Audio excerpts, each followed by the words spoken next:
Всяка приказка има своето начало. В тази история няма да намерите такова.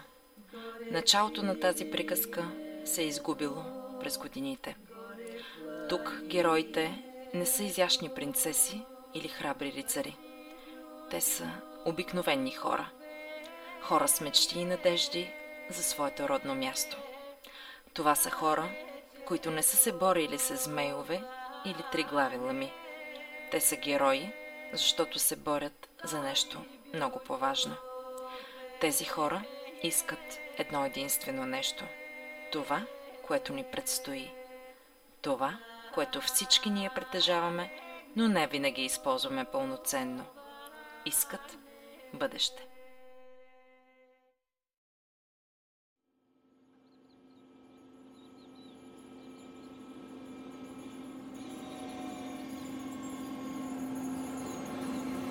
Фундуклин, Фандаклин, Пандаклин, Тервел и накрая Тенев.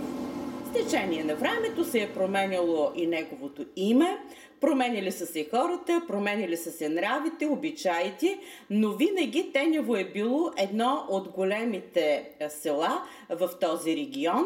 То се е отличавало със своето богатство и на културата, и на обичаите, и на традициите. В моето детство се спомням, че то беше едно много бърческо, героично село. Тенево е едно от селата, които се слави със своето голямо трудолюбие. Хората са отивали на нивата с песен и са се връщали с песен, което показва, че ние пазим един горд български дух. Значи това, че в момента си на нивата, че детето е в люлка от пристилка, не пречи на българина да пее и тази песен е изстрадана. Тази песен има съдържание. Тези жени просто се чудят как издържат. През деня цял ден жени, вечер вършей. И на сутринта стани криво ляво там закуски, деца как се оправаха, не знам, състои нещо. И пак на полето, пак женат, на обед лягат половин-един час и вечерта другата половина от звеното, те са на вършачката. И всичко задружно, на каруците качени, чичо Иван Сербеза, той беше каруцар, натовари звеното. Бабата Николина Скерлева запей, с песен отиваха на полето и с песен се връщаха и голям ентусиазъм имаха тези жени.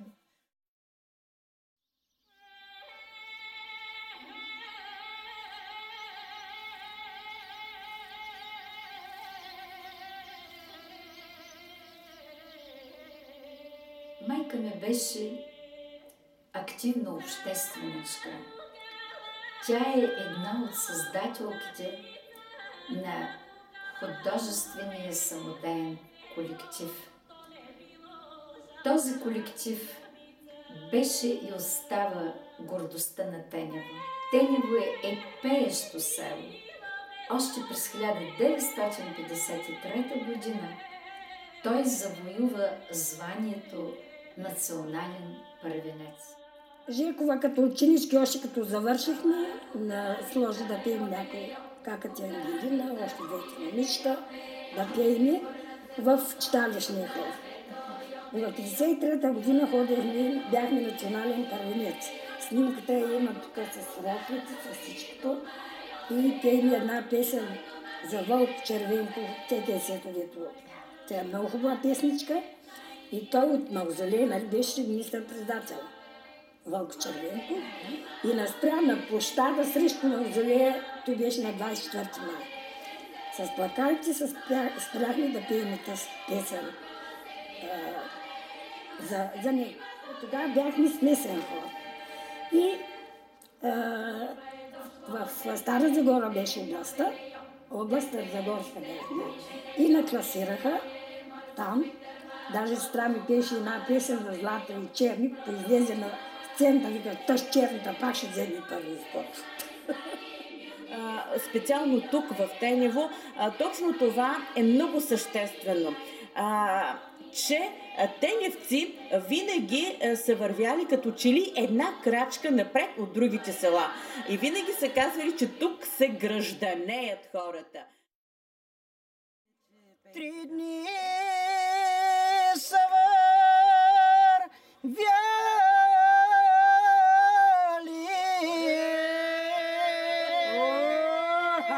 3 дни и 3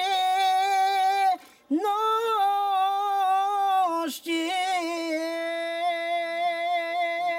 зам да дойдат мамо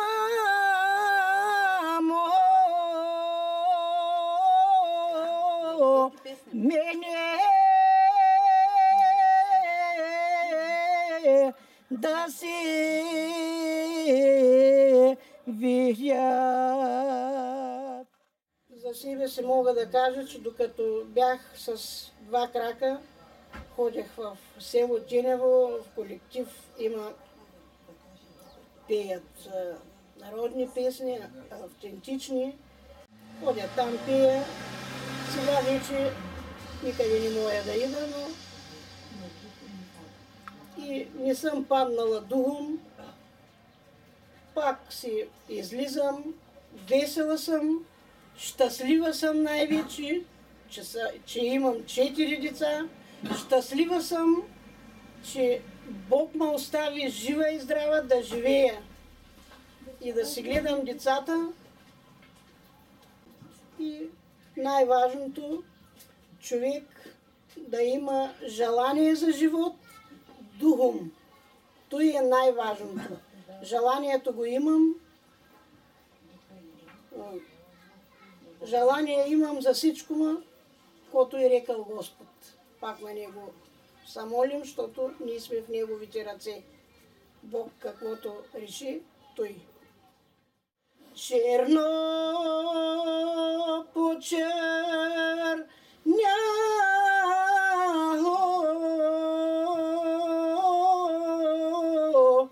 тъй аз чернея.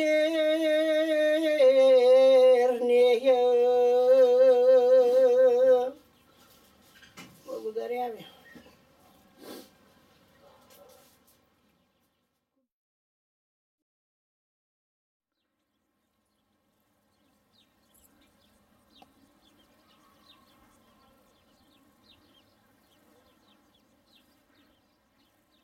Това е камбанарията, от тук се бие. Камбаната е била много интересна. Това не е първата камбана. Първата камбана е била правена от едни майстори от Софийско. Тя е звучала много добре. Нали? Пак така с селски дарения направена. От лята е тук. Селените са събирали желязо, за да се отлее камбаната. Имала хубав меден звук. И свещеник Христо Събев пише, когато дава отчет за направата на камбаната, пише, че тя имала много хубав звук и съперничала на европейските камбани. Трябва да отбележим, че съществен момент в историята на нашето село изиграват рода гераите, които са тук по време на османското иго. Тежък, непосилен, понякога дори страдащ от безумието на турците е бил животът на хората в нашето населено място.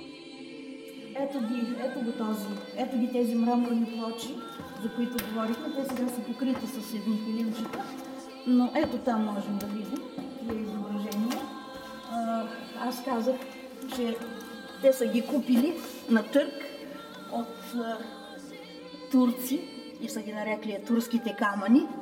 С тях е била облицована турската джамия, която е била строена някъде в средата на 16 век. Ако не греша, мисля, че да. Когато идват тук представителите на династията на гераите и разбира се грижат за оформянето на селото на облика като на едно мухамеданско селище, мюсюлманско селище. Имало е моменти, когато тук някъде около 1897-8 година, когато Тенево е било почти само от турски семейства. Много малко са били българските семейства. И въпреки това, с течение на времето, на своята упоритост, на своята последователност, на воинските движения, които са се водили тук, Тенево е успяло да вдигне глава и то заедно с другите населени места да се освободи от османското господство.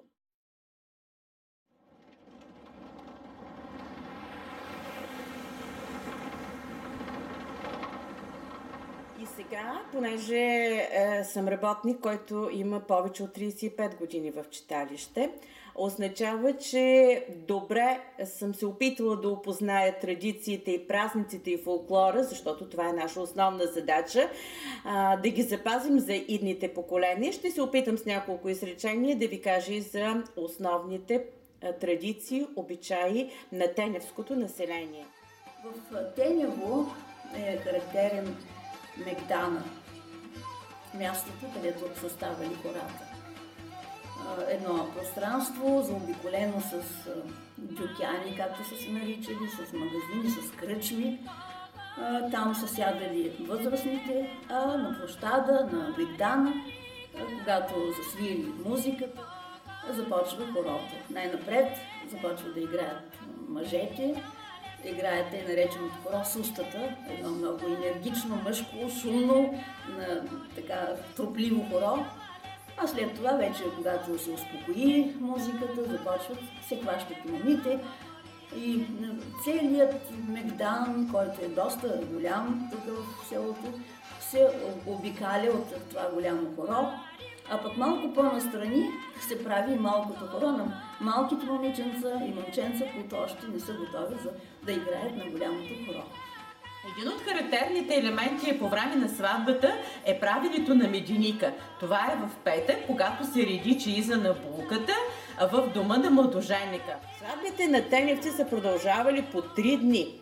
3 дни, в които цари веселие, с прибулването на булката, с вземането на кръстника, с правенето на кумовото дърво, с даването на кумовото дърво, играта с петела, всички народни хора, които тогава са били кръшни, големи хора, и сватбите са събирали по 150-200 души, въпреки бедността на хората. Те са били с отворени и с широки сърца. Ние се опитваме заедно да направим една добра връзка между това, което е било, без да отричаме старото, да не забравяме и новото.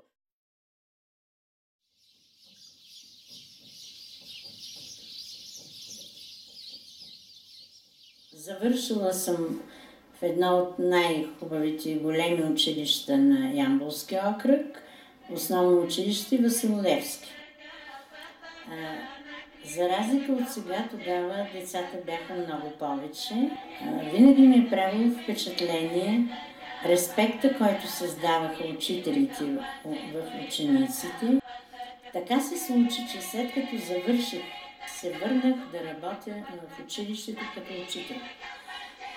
Тогава вече децата бяха по-други. Деца, които бяха много повече любознателни, бяха с много повече информация в главите си и с желание да постигнат нещо повече от това, което са постигнали техните родители.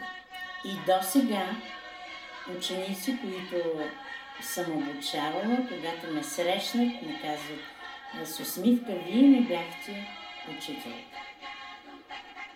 Нужда от това да познаваш своят род, своя език, своите традиции, защото всяко дърво си има корен. А ако корена не е здрав, тогава и хората около него и дървото пада. Заради това ние се опитваме да убедим младите хора, че камъкът си тежи на мястото и че те трябва да знаят своя род и език.